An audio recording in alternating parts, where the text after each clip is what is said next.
Ho, ho, ho, 28 days to go.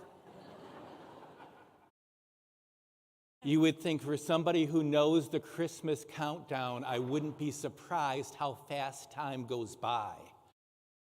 But it goes by very quickly. In fact, I was going through the television a couple weeks ago and I ran across a movie that I remember seeing, The Big Chill. I like that movie, so I was watching it, and then I went to the IMDb pages on the internet. It was made 40 years ago. And I remember it like yesterday, going to the theater with my friends. Time goes quickly.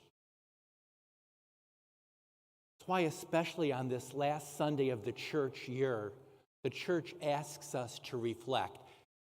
I skipped a paragraph here. In that movie, the character, played by Jeff Goldblum, makes this statement. When was the last time you went a day without a good rationalization? We rationalize everything. We rationalize why our way is better than somebody else's. We rationalize why if I do it this way, this can fit into my agenda. And we rationalize, which is why I think on the last day of the church year, the church asks us to really take a step back from our life and look at it. How are we acting? How are we behaving? Are we really following what God asks us to do, or are we following our own agenda? I like this gospel that we have today, because it really does put things in perspective for me. Because again, we rationalize.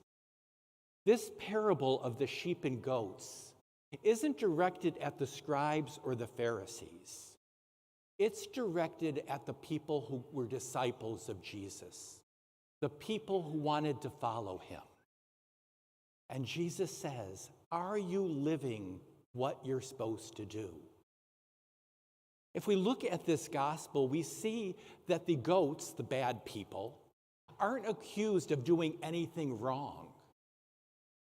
What they're accused of is not doing. Like the sheep, they saw people who were in need. They saw people who were hungry and in prison and ill, and they cared for them. The goats saw the same people but did nothing. And this is what Jesus is saying. They will be condemned. And every time we profess our creed, we profess that God is going to come and judge. He's going to say, there's one of two places you can end up. Which one do you really want to end up in? And so we're asked to look at our own life and ask ourselves how we are living. When we see those people who are ill or in prison or sick or homeless, do our hearts go out with compassion for them, or do we just go about our day-to-day life? Mother Teresa had this quote, and I really do like it. She said, at the end of our lives, we will not be judged by how many diplomas we have, how much money we have made, or how many great things we have done. We will be judged by, I was hungry and you gave me to eat. I was naked and you clothed me. I was homeless and you took me in. Hungry, not only for bread, but hungry for love. Naked, not only for clothing, but for human dignity and respect. Homeless, not only for want of a room, but homeless because of rejections. Jesus shows us that how we act each day will bear eternal consequences for us. There are people in our own families, in our church, in our neighborhood, who are hungry for a kind word or a smile, a sense of dignity or a sense of feeling important, like they matter.